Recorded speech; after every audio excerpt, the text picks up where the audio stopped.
Welcome to another Real Life Theology podcast. This is Jason. We're going to continue the breakout sessions from the Renew.org National Gathering 2021. Next up is Robert and Kerry Cox from the Crossings Church in the St. Louis area of Missouri. These guys are excelling at reaching college students. Through their student ministries, they not only win so many to Jesus, many of whom are first-generation Christians, but they make them disciple makers and many times church planters. Let's listen in as Robert and Kerry share some of the strategies they have in reaching college students today.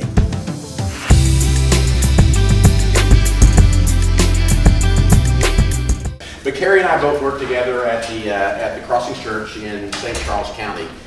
And the Crossings Church is a church plant that's about 17 years old now. It's hard to believe it's that. Chris came when we were really just a baby church. And that church was planted by another church that I helped start over in Alton, Illinois. But if you were to show up at the Crossings Church on any given Sunday morning, probably the first thing you would notice, and this was true also in Alton when I was there, the first thing you would notice, at least to any churches that I'd ever been a part of, was the age of the church. I've had a guest one time walk up to me and afterwards as we were engaging and talking, he said, yeah, when I came in, I thought I might need to find you and ask where the adult church was. And we're not a huge church. We run about 500 right now. You know, after COVID, we're still not where we were. But we run about 500, but if you would come in on a given Sunday morning, you'd see about 100 college students that are there, 75 to 100 college students, around 50 to 75 high school students, and around probably 50 to 75 junior high students that are there. And then I'm the old guy of the church. I'm Batman who needs to retire in that setting maybe, but I'm the old guy. My wife, you know, she is one of the seniors of our church. And it's really always been that way. And I've often wondered why, and I mentioned someplace that initially I thought, you know, whenever I first started, I was young and I could relate. And so they come and I thought, well, now I'm 40 and I'm still cool and they can relate. Now I'm 62 and I just know I've always been immature. And so that's kind of the pattern of what's been on. But that's kind of what our church has always looked like over a period of the last 40 years. About 60% of our church on Sunday morning, if you include kids and everything, over 75% of our church will be under 30. And it's been at Greater Alton, it's where we are now. And Kerry can tell you a little bit more about the specifics of how that plays out with campus ministry. And one of the cool things I think about the church in general is the fact that with all those numbers he's talking about, we have had more high school students and college students lead their parents to Christ than the opposite take place. Of those kids, those are not like church kids, that have been raised in the church. Generally speaking, those are kids who have been won from the world and who are now reaching their family and their friends. And it's been just a really cool thing to see take place. So when the church started in 2004, I had been doing campus ministry for 8 years at that point. When I was 18 years old, I graduated early from high school, worked as an intern for 6 months in the college ministry, and then jumped into full-time ministry when I was 18. Doing college ministry. So I've been at it for quite a while now, and I've seen just some really cool things take place. We get that ministry grew from a handful of students to about 75 students, and then we went on the church plant in 2004, and we had a handful of students on that church plant. Very few. We had about 5 college students who started with us at the Crossings in 2004. 2 high school. And 2 high school students. And so everything that's kind of taken place over the past several years all was birthed from this very small group of students. Since then, the Crossings has planted a church in 2014 in the Inner Belt area of St. Louis. In 2017, we planted a church across the river in Illinois. And then last year, about a year and a half ago now, we planted a church in Columbia, Missouri. And I tell you all that to get to a more important point. Not long ago, I was talking to the guys from Renew, and they were like, hey, can you write an article on why college ministry and why student ministry in general is so important and how that has impacted the Crossings Church? Because I think that sometimes student ministry gets overlooked by how powerful it can be. So we wrote an article, and in doing the research for that article about what's taking place at our church, we started realizing something really cool about our church plants. And I'm going to read a little section of that article from Renew for me. It says, there were 102 people on these lists of church plants who were sent out. Of these, 87 of the 102 people became disciples of Jesus in student ministries. 85% Another 5 of those were reached directly by college students. That means at our church plants, when you look at the plants that have went out since 2014, 90% of the people who went out on those church plants were either one in student ministry or as a direct result of those ministries. And there's lots of reasons for that. They're a very upward mobile group of people, but I just think that sometimes college ministry gets overlooked for several reasons. One, people don't realize the importance of it. They don't realize what it enables you to do and be as a church. And then I think it also gets overlooked because it is very difficult. And I think a lot of churches for a long time have looked and they're aging and they're graying and they're kind of dying out. And they look at student ministry as something that's almost impossible to do. And you know, they look at it like, how can we reach this group of people? I don't really think we can anymore because culture's so screwed up and society, this and that. And that's just not the case.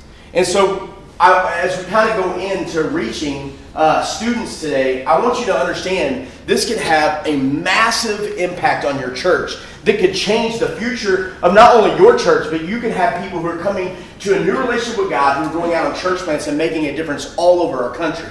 And that's what we hope to continue to do with our churches and with our college ministries. So students, what we're going to talk about today is students' essential needs and what it's going to take to meet them. What is it going to take for our churches to become churches that are actually reaching younger people, that are actually reaching college students? And the first essential need that I think that students have, and as I polled our college ministry students, I said, hey guys, what would be the number one thing that you could point to that you're like, man, this is one of the things that drew me to Christ. This is one of the things that drew me to the church.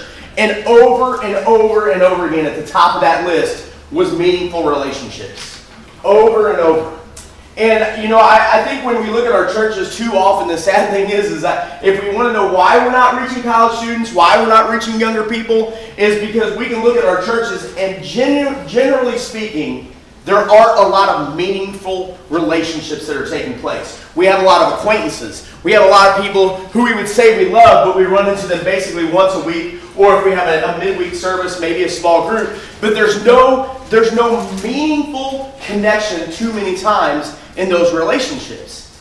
And college kids have grown up in a world where relationship is very, very shallow. Most of my students would look and they look at their familial relationships, they look at their relationship with their dads, with their moms, with their siblings, with their friends, and they would say those are very shallow relationships at best. A lot of them didn't even have relationships with their fathers. Well, you know, they didn't have relationships with their family members. And then when it came to the connections they made outside of their family, they were also very shallow connections. There was no intimacy. There was no accountability. There was no sharing in common. There was none of those things that you would look and say, man, this is what a meaningful relationship looks like. And when you look at the church in the first century, I think the reason they grew, one of the massive reasons is because they had such a loving connection with each other. In John 13, 34 and 35, it says, a new command I give you, love one another as I have loved you, so you must love one another. By this, everyone will know that you are my disciples if you love one another. I think it's very easy for us to say that we love and care about the people in our church, but the depth of that love and the depth of that relationship sometimes falls short of what it should. And I think when college students show up at our churches, if they're not able to look around and see something that is so drastically different, if they're not able to see a love that says those people are different, those people are disciples of Jesus because of the way that we love each other, the way that we interact with each other, the way that we care for one another, the way that we're not afraid to hold each other to a high standard. All of these things, all of those things are a part of love. And Jesus says, listen, this is how they're going to know you're my disciples. And when college students come into an environment where they see that, they're like, I have never seen this. Over and over again, my college students would say, man, when I showed up to the campus ministry, when I showed up to the church, what went through my mind is I have never seen people care for each other the way that you guys do. I have never felt like someone cared more about who I was and about my eternity than you guys did. 1 Corinthians 4, 15 through 17. For though you may have 10,000 teachers, guardians, or tutors in Christ, you do not have many fathers. For because through the good news, or the gospel, I became your father in Christ Jesus. So I beg, urge, encourage, and exhort you, please follow my example. Be imitators of me. He's saying, man, listen, you know, you need that close, tight-knit relationship. You need relationships where you can look at people and be like, man, that guy was a father to me. I think about my buddy TC, who he was just in here a little bit ago. He's dressed up like Ted Lasso, so if you see him, he's a little odd. But anyway, I think about TC, and when TC came to church, TC had a horrific family life. Horrible. His dad's an alcoholic, beat the snot out of his mom all the time. Just awful. And I was just a few years older than TC. But when TC interacted with me, I just had this heart for TC. When you get to know TC, you can't not love him. You just love him. And I felt so bad for where he had been. And I'm a few years older than this kid, and he's like, man, but you also fulfilled like this void of a father, of a relationship that I had never had. And now I have all these brothers and sisters that I had never had. I've never experienced family. I never thought I could have something good like this. But I found it in the church. And college students need that meaningful connection. And when Paul says you have 10,000, when he says tutors or guardians or word, depending what translation that you use, it was a really trusted role that you had. If you were a wealthy person, you would have a tutor, someone, and initially it meant just the one who would escort them to school. It later evolved into the teacher. But the bottom line, what it is that he's saying is you got a lot of people that are like, they're good people, but you're an assignment to them. And you're more than that to me. I'm your father. And I really do believe that one of the things that motivates our college students they long for, if you're a campus minister, you need to be careful because those are your assigned people. And you better take it further because to this church that is struggling to be obedient, when Paul is going to pull them to obedience in a difficult culture, he doesn't use the fact that I'm an authoritative figure, I've been assigned to you. Even though I'm a really good authority figure who cares for you that I've been assigned for you, he says, remember, I'm your father. That's the relationship we have. And that is the transformative relationship when things are difficult. In a difficult time like we live in our culture right now, you better have relationships that are more than just assignments and roles, or at least assignment type roles. And just making sure it's familial, and you'll see that in the next passage. In the next passage, in 1 Thessalonians 2:7-9, that's exactly what you see. As apostles of Christ, we certainly had a right to make some demands of you. But instead, we were like a mother feeding and caring for her own children. We love you so much that we shared with you not only the good news, but our own lives too.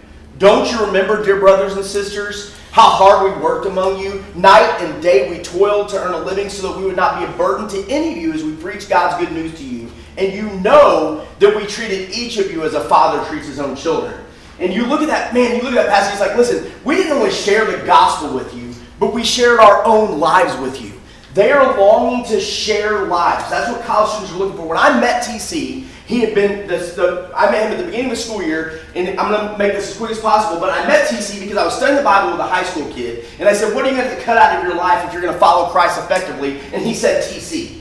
He had tried to hang himself because of a decision TC had pushed him to make. This kid was a mess, and so was TC. So I said, before you do that, let's not give up on TC, but let's invest in TC. He's like laughing at me. He'll never come to church. TC comes to church, starts experiencing relationships, says, I've never seen this. And I looked at TC and I was like, man, if TC's going to make it, we have to share our lives. For the next 3 months, that bum of a college student who was drinking every day on the way to class, drinking at wrestling practice, which he was going to college for a wrestling scholarship, drinking at practice, that bum slept on my couch for like 3 to 4 months. And everything we did, if I went to Target, he went with me. If we had family dinner, he did it with us. We did family devotionals, TC's sitting there. And over that time, that meaningful relationship and that sharing of life that took place was something that drew TC in, and then it drew his sister in. And now TC is a minister on church plants doing that same thing for other people because he found meaningful relationships in the kingdom of God. I think in that verse also that Paul talks about it, and I'm trying, is that as he pulls his church, which I think Thessalonica may have been his favorite church, you know what I mean? It's the one you just read, it's full of good stuff. But if you go through that chapter, you'll find out the most repeated phrase is, surely you know, which points to relationship in the sense that when the Bible talks about, somebody knowing somebody, and Adam knew Eve, it's talking about an intimacy, but it's not always purely sexual. And so he goes, you know this, but then the 3 ways that he says, what you know is that we love you like a father, we love you like a mother, we love you like a brother. Everything's familial. He goes, the best dad, that's what we were. The best mom, that's what we were. And I'm telling you, that's what our college students, Kerry is with Batman and Robin, I guess, whenever I was, Kerry he started full-time after he graduated. He graduated early from high school, and he worked full-time. I said, what are you making at Golden Corral? And I said, whatever you make, we'll add $5 to that. And so he started off and literally worked for nothing. We were a new church, didn't have anything. But they had a brother in Kerry very quickly that came in. But then when you come in to our family, they had a father figure in me. Now that's beginning to transition. 4 or 5 years ago, whenever everything went down in Ferguson, and all the racial stuff, 25 miles from there on Thursday nights, there would be 15 or 20 kids from Ferguson and Florissant were at my daughter's house. And it was just incredible. It was there, but one Thursday night, the cops rolled up. And we find out later, somebody said they were afraid there was gang activity. There's still areas, But one thing that when Ashley was retelling the story, one of the kids came around from Ferguson, obviously a black kid, at least if you look typically Ferguson. When he comes around to tell Ashley, his youth leader, that the cops are there, or future youth leader, he comes around and says, hey, Mom, the cops rolled up. And that's how they referred to it. And it's why it explains now, 5 or 10 years later, those kids are either in his campus ministry, or they're leading in our ministries, or they're out in church plants. Literally, out of that group of 15, 4 or 5 of them are now in leadership roles in our church. That family thing's essential. Romans 12:9 says, love must be sincere, hate what is evil, and cling to what is good. College students are very good at sniffing out what's fake. They look at so many of the relationships that they see in our churches, and they don't see sincerity. They don't see something that's going to hold up, that's going to last, that they know is real. And I think that if we want to reach the next generation, if we don't want our churches to die out, we've got to be much more sincere about our relationships with one another, to where when they come in, they see what Jesus was talking about, and there's no denying that it's different. But in order for them to see that, we have to give them models, and we have to give them space. That's what it takes to meet that need. We have to give them models and space. And we're going to find, when we talk about meaningful relationships, every one of the 4 points, we're going to say, here's what they need, and we'll give you 2 words to describe what you have to do. And models and space, models just mean they need somebody who they go, okay, this is what real love is. And then they need the space to develop those relationships. They need to have places where they can spend the night on the couch if they want to. And literally my wife and I, we've been married about 15 years, we counted up and we had, I think, 39 people that had lived with us for at least 3 months or further. They became our family. And so you have to have people that are really modeling that, and if you're a leader, or if you're a campus minister, or if you're a key leader, it's not enough to command that you love. You have to have a show and tell kind of teaching that goes on. And then the space is, man, these guys, everything they do, there has to be room. You can love your spouse, but if you don't have space to interact with her, it doesn't matter how good the love is, she'll get crowded out. So the campus ministry retreats, the small groups that they have, they are constantly providing an activity where, there's something meaningful, but then there's just time to be together. In their cross chats, the evangelistic Bible studies, they'll study the Bible for 35 or 40 minutes. And then afterwards, those kids will be there literally until 1 or 2 o'clock in the morning sometimes in the houses. And that's not, you go, well, what's that about? It's space. You get to see love, and then you get to develop love. And you need to program it, but it needs to be more than a program. So second thing, the essential need, as we try to hurry along. The second need is authentic examples. And we've talked about this in meaningful relationships, how you transfer that. But they need people that are walking the walk and are talking the talk, but it's just clear that these people are different. In 2 Timothy 3, 10, 11, Paul says, but you, Timothy, certainly know what I teach, how I live, what my purpose of life is. You know my faith, my patience, my love, my endurance. You know how much persecution and suffering I've endured. So he's got to know Paul when things are good. He knows what they're bad, from the White House to the outhouse. He's been with Paul in a little embarrassing way. I'm sure they didn't talk when they were in the outhouse. He saw the good and the bad that was there. But what he saw, no matter what was going on, no matter what hell was breaking loose around him, he saw heaven enact in the spirit of Paul. And so as these college students, they've got all the culture that's raging and saying, this is ridiculous. And then they hear something that contradicts that, and that has impact. But then when you add the example to it, it becomes very powerful. It's what changes things. I remember one time getting in a discussion with a guy about testimonies and telling stories about people, and he goes, it's like you have, it's the gospel's written, the soul-saving gospel is, or the life life-changing gospel has been replaced by the gospel of the changed life. And you see that what he set up as a dichotomy is not at all that.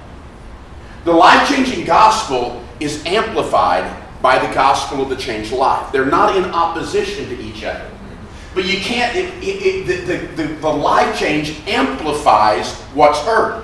1 Timothy chapter 4:16, be careful, Paul's telling Timothy, this young church planter, be careful about the way you live, about what you teach, keep on doing it. You'll save not only yourself, but the people who hear you. Well, he doesn't say it, but people don't hear your consistency.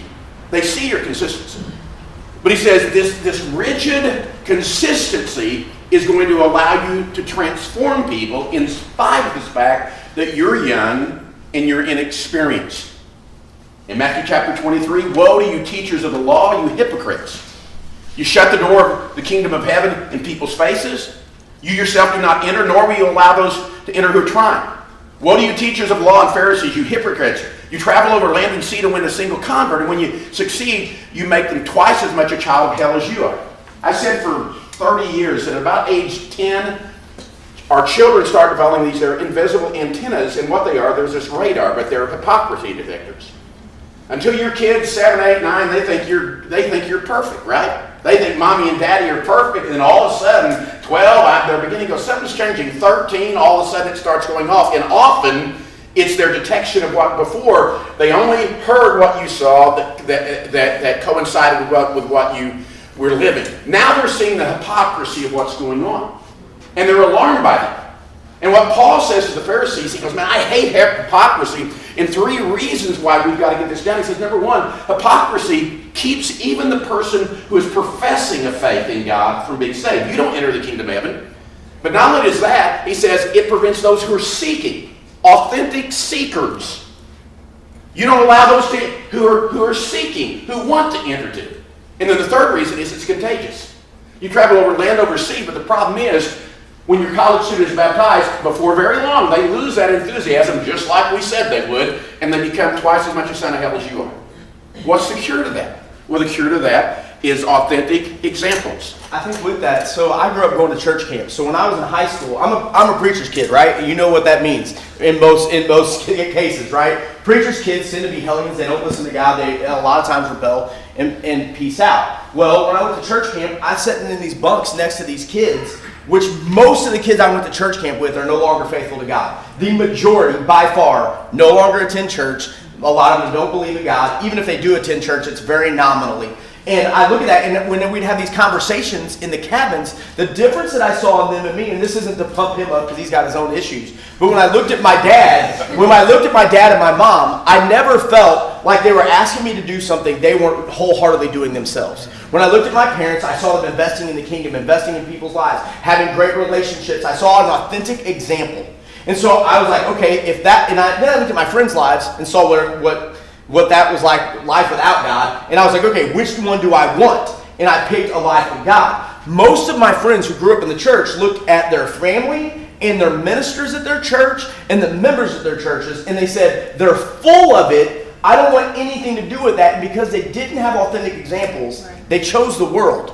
And that's a scary thing because it's going to be very difficult for us to reach college students when we're not even keeping our own. Right. And I'm telling you, time and time again, those college students who walk away from God will tell you most of the reason is they had never seen an authentic example of what a disciple of Jesus really looked like.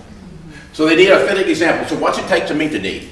It takes accountability and instruction. Accountability for those who are in any form of leadership within your church. Because they may be going to Bible study. They may be going to BS, but they'll see the BS if it's at the Bible study, okay? Right. You know what I'm saying? Yeah. So there has to be some kind of accountability where there's an ongoing relationship with the people because what happens in church, we just kind of settle in, and it's weird. I did a series on redwood trees, and it was called If Animals Could Talk, and when I did the redwood trees, I knew that people are going to go, a redwood tree isn't really an animal. Yes, I know that, okay? But they're living things, and I like them, all right? But one of the cool things about redwood trees is that they never stop growing. They don't die because they're old. They die because they fall down. And as a matter of fact, the older they get, their amount of the great growth increases. Obviously, for preachers that are in here, you're going, man, that's a great, that'll preach, right? That it's there. But that's what we want to make sure that we're doing. Leadership of people implies movement. Not a stationary position, but a moving position. If you're not moving, at some point, you stop leading. So we've got to make sure there's accountability where our people are growing, and so it has to be programmed into what you're doing. It has to be part of your DNA. That leadership is not a position that you inherit, then you just sort of show up at your small group. Leadership is the example that you're setting. So there needs to be that accountability that's there, and then there needs to be instruction. For both the Christian that is the leader or for the babies, one of the things that as soon as somebody becomes a Christian, and again, in the years that, whenever the last several years I was at Alton at church, we baptized over 100 people a year for 3 years. During those 3 years, my daughter was in 8th or ninth grade, I think, and she said, Dad, how many people do you baptize this year or study with and baptize? And I said, I think 2. And she said, I studied and baptized with 4. I baptized more people than the preacher did. And she was just giving me a hard time. But in the paradigm that we have, if we're all disciples, and it doesn't fall upon the preacher to do anything other than what everybody else is supposed to do. But there needs to be a means of instruction, both for the leadership that goes up that you have that are growing, but also there has to be accountability instruction for the new believer. You can't just baptize them, get them wet, and then hang them out to dry, right? Which we do a lot of times. And so, whoever's studying with somebody, they'll be in studies, for several weeks before they're Christians, usually looking at what it means to be a disciple, really making sure that they're understanding what's going on.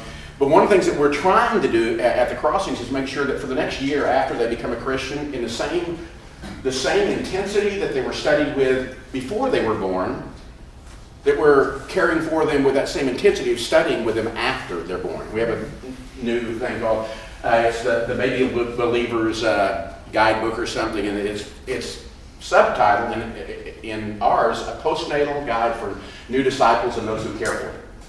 And that language was very intentional, because we do a lot better prenatal with at least in our setting, where anybody's baptized is going to be studied with, they're going to be taught with personally. But it's so easy to think that baptism is the birth, baptism is the birth, but that's the highlight. That's the beginning point of life in Christ. So making sure that they have both, you got to have accountability for your leaders and instruction for your new believers. So, and I'll tell you before I go to the next point, that is especially true. The most accountable groups in our church are our leadership groups. Starting with our core leadership of our entire church. Man, you want to talk about some intense meetings? We hold each other to a very high standard. To be quite honest, on the way down here yesterday, I was stressing out because I was having it out with some of my leaders in my ministry about some stuff that I felt like needed to be dealt with. And so it does really start at the top even with that, to where we hold each other to a very high standard. But moving on to that next need, the third essential need that we see that college students need is a compelling cause. It's one of those things where if you look at young people today, they want to be a part of something. And no matter which side of the political spectrum you fall on, you see that taking place. You see craziness on both sides sometimes, because college students and younger people are longing to be a part of something that is going to make a difference. The problem is they're investing in lots of things that in the long run really aren't going to matter much, because they're not eternal. And they're investing in all the wrong things. In John 18:37, it says, Jesus answered, "You rightfully say that I am king. For this cause I was born, and for this cause I have come into the world, that I should bear witness to the truth." We have the best cause started by Jesus that anyone could ever be a part of. He was talking about earlier, we have students in our ministry from Ferguson, Missouri, who live literally blocks away from where Michael Brown was shot. And that's where they've grown up, that's where they live. There were several of them. And when that happened, they could choose what cause was really going to matter in their lives. And I remember Aaron Mitchell calling me, and I remember talking to Darren, and we're talking about this stuff, and they're like, man, we're watching the news, and we are seeing friends of ours looting places and tearing things up, and we got to figure out, let's sit down, Kerry, let's talk about what we're going to do. And let me tell you something, those kids looked at that and they said, you know what, the gospel is what's going to fix this issue. The cause that matters is eternal. The cause that matters is that they understand and have a relationship with God. And those dudes got in a car and drove to Ferguson to tell their friends, this isn't the answer, but Jesus is. Amen. because they understood there was a cause that really could change things, and they had something that they were a part of that was so much more important than what their friends were going to think of them. And trust me, it didn't go over so well in a lot of ways, but they found something that was really important. They are looking for something to be a part of, and too many times in our churches, they don't look at our churches and say, those people have a cause. Those people have a mission. Those people have a purpose. They look at our churches and they're like, those people show up on Sundays. And that's all. If that's all the church has to offer college students, we are never going to reach them, because they are longing to be a part of something greater. Mark chapter 3, verse 13 and 14, Jesus went up on a mountainside and called to him those he wanted, and they came to him. He appointed 12, designating them apostles, that they might be with him and he might send them out to preach. Most people don't realize this, and I didn't until a couple years ago. Whenever I think about him designating the apostles, I'm thinking old dudes with gray beards. That was not the case. Look at what most theologians are saying now, and you'll find out that they believe most of them were still in their teen years at the time when Jesus called them. He was giving them something to be a part of. He was saying, you guys are the ones who are going to go out. You're going to spread.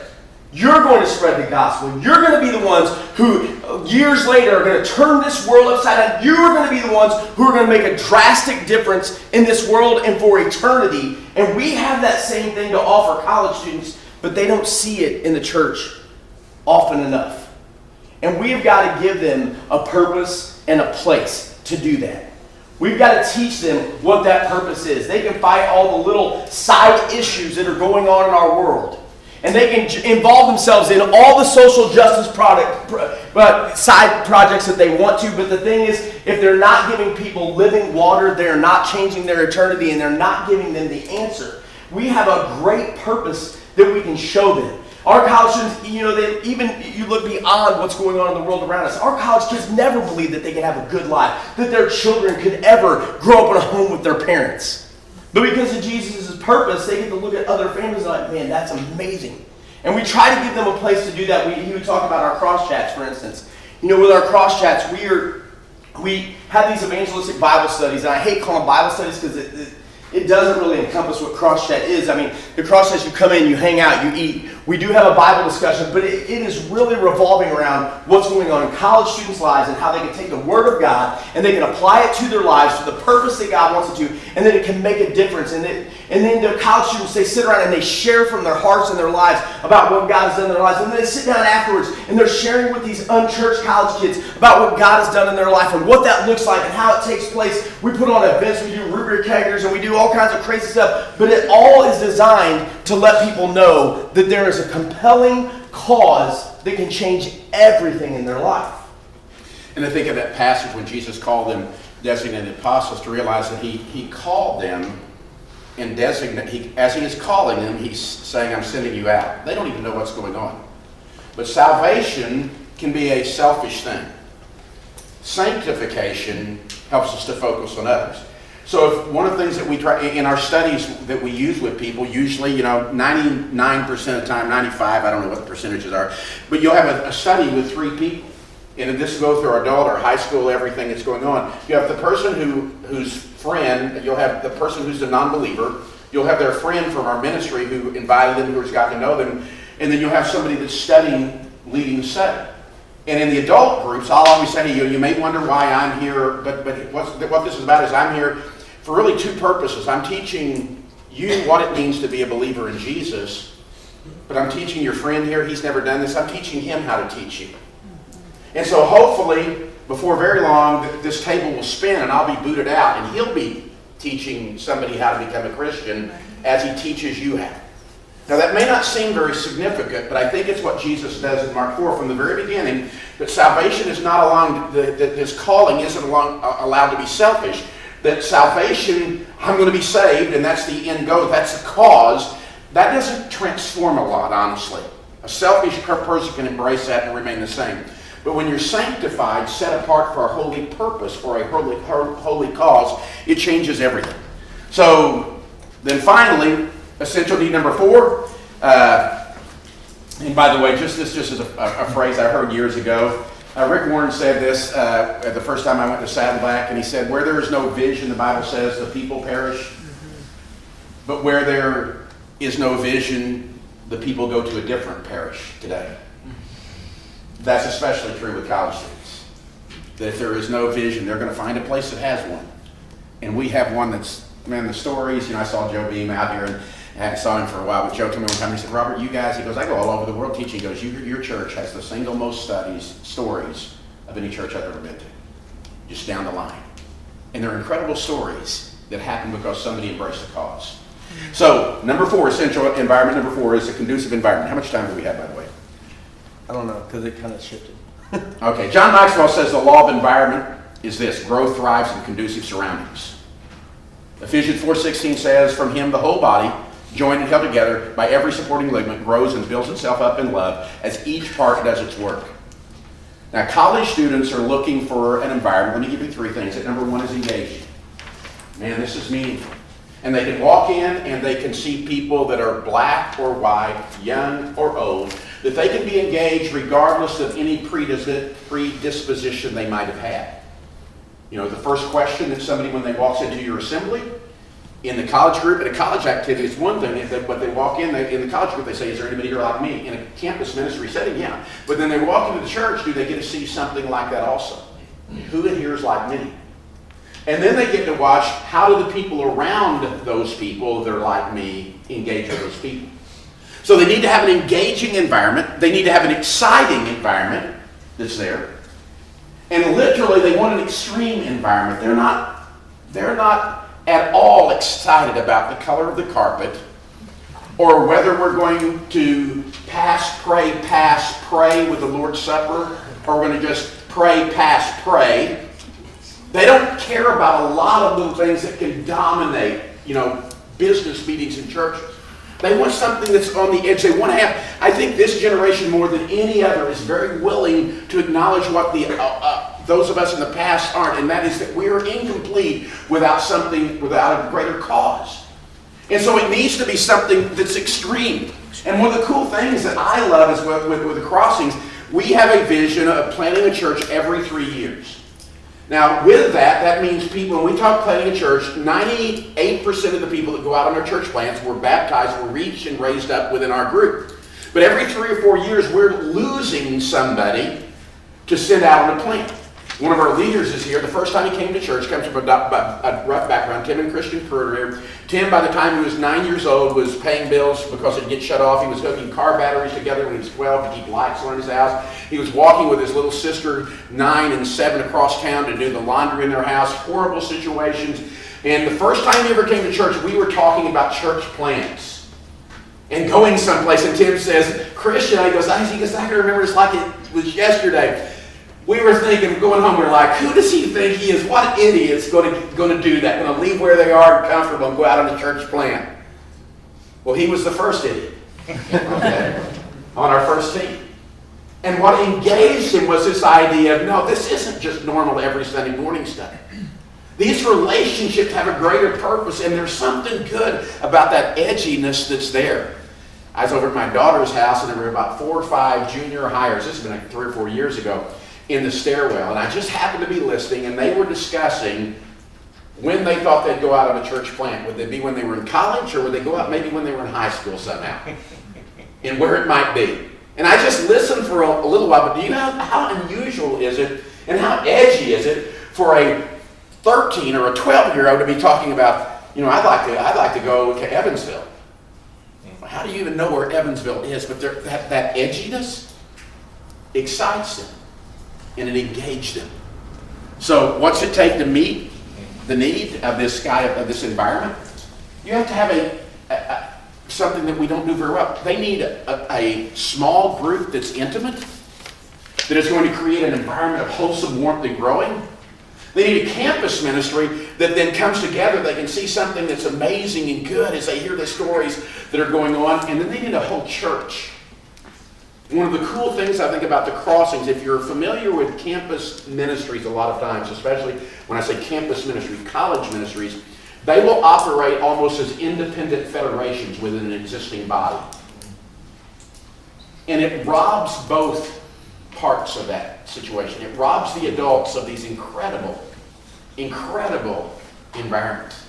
You know, we got a couple of guys that are here, they're sitting here. I couldn't tell if you were standing up or not. But Nick is, sorry about that, Drew. But Nick's not much taller. Nick is, yeah, you're not. But these two guys are, it's so cool because I love both these guys. Nick is one of the most friendly, engaging, kind guys I know. I always look forward to seeing him at church. Drew is a guy that I knew his mom, baptized his mom, was there for a baptism, taught his dad, and I'm telling you, the situations that are there are not hope-filled. But these two guys, man, when I see them, and I see this young faith, and I see this warmth and this growing, it feeds me. But also, they need that also. Because sometimes you ever wonder, guys, can you remember wondering, am I ever going to be able to make it? My life has always been filled with struggle. From the time I was very young, I thought something was wrong with me, that I was broken, and because of some things that happened in my childhood that should have never happened to any kid. But man, I needed to be look at somebody that was a little bit older than me and go, how you doing? And when you have this environment like this, it's amazing that while the college students are the primary ones that we expect, quite frankly, the high schoolers to go out, our adult population gives generously. I mean, we are probably would be classified as a more of a poor church. But when we send our church team plants out on any given Sunday, once less than every 3 years over the last 10 years, we've raised $300,000 on a single Sunday. Wow. And understand, high schoolers, man, they sell their bikes, they sell their stereos. Our college students will go without, food for, 2 meals a day for 6 months to save money. But our adults also do. They know that they're cared for. They live with them when the school's out. They care for them. So all together, this environment that's about not just the campus ministry today, but about my future tomorrow. There's a model that's there. Because honestly, in a lot of campus ministries, they're highly engaged and they move away and they disengage. They still attend, but they're disengaged. Yeah. So those are the things that we see, just 4 things that are absolutely essentials that the college has over 40 years of having a church that averages 26 years old. The things that I would say, even then, and probably now those things are even more crystallized and more high definition, higher resolution. Okay. Questions? We got time for questions, or we got 5 minutes? Okay. We got 5 minutes for, and we can go longer if you don't want to eat, okay? Can you give the what it takes to meet the needs, the last one again? Having that small group connection where they get to see it on a small scale. Small group. And then the college ministry where they get to see it on a larger scale, and they get to see a little more interaction. They get to see, different ways that the church can work, and then the whole church together, being able to look and seeing older people and then younger people and then connecting those relationships. They need all of it. It's not enough for the college ministry or college students to exist on their own. They need that connection with the whole entire church. It's always good when you doubt if you can make it to have somebody who you know is like you who did. What the Old Testament was about, either to warn us about what they did wrong or to encourage us in what they did right. Look back at those guys and find hope. And I think that's what we are. We're hope bearers. And again, I tell people all the time, from my background, what are the chances that a kid that's sexually abused as a child, who's in trouble everywhere he goes, who gets married at 17 years old, who has a child at 18-year-old, that 45 years later is going to be a part of a church that's making a difference with their son, who's a campus minister, with a daughter who's a incredibly effective youth leader? What's the chances of that? Well, it wasn't because of who I was. With all the attention deficit disorder struggles that I had, I was like ADD. You know what I mean? So I'm a hope giver. Not that I've got it all together.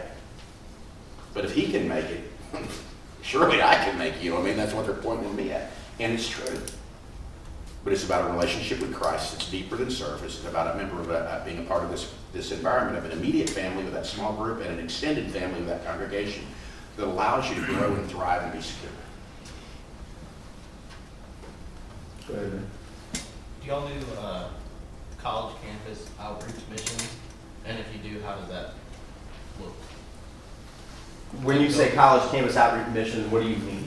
Like, do you go to, for example, I guess here would be like MTSU. Mm-hmm. Do y'all go out to places like that and try to reach? That's what we do. Okay. So our college ministry, we have students who live on campus. We have a junior college and a university. We have students who live on campus, and a lot of our kind of community college kids, whenever school gets out and school empties out, they go to the college to meet more students. And they're very, very focused and intentional about meeting people. They go there, they invite them to our events. So, for instance, we'll throw a big event, like we'll do a rubric kegger, and we'll have 1,500 kids from the university show up because we do it right by the university.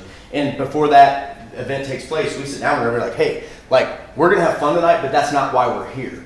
We're here because we're going to make connections and make relational connections with these people. So with the rubric kegger, you have students in and out. They come, they leave, they come, they leave. We're like, find 2 people, get to know them, create a relationship, whatever you can do. Get their contact info sometime in the next week. Try to reach out and have lunch with them, have dinner with them, you go to coffee with them, whatever it might be. And if those people leave, then you find 2 more people. And the same kind of focus that you would have for that. We're like, when you're sitting in class, it's your responsibility to make sure the person next to you knows the gospel. Invite them to cross chat, and they'll come to cross chat. And we're very, very intentional and very focused on evangelism. This environment thing, during that time, the college students are free because the adults are there taking care of the cooking, the serving, and they don't have to worry about anything other than reaching out.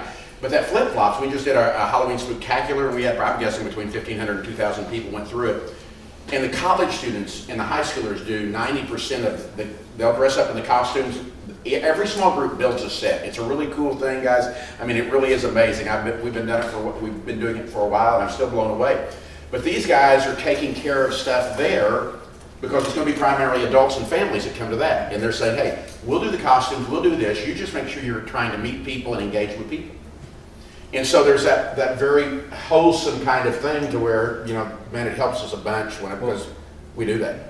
And I like that goes back to the whole cause thing. Like when they go on campus, like when we talk to our college students, we're like, hey, like going to college, getting an education is your bonus. You're there to reach people for Jesus. That's why you're in school at this time. That's why you sit in that class at that moment. You get your education is a bonus to all that. That's not what your purpose is. That's not what your cause is. And they know that very clearly. We're done. Yeah. And we are very upfront about the idea that, and I believe this is absolutely, you cannot be a disciple without having care and outreach to people who are lost. You can be something, but you can't be a disciple. The only reason you know anything about Jesus is because he had care of you, willing to come from heaven to do something for you. And you might be religious without being concerned for lost people, but you're not Christ-like.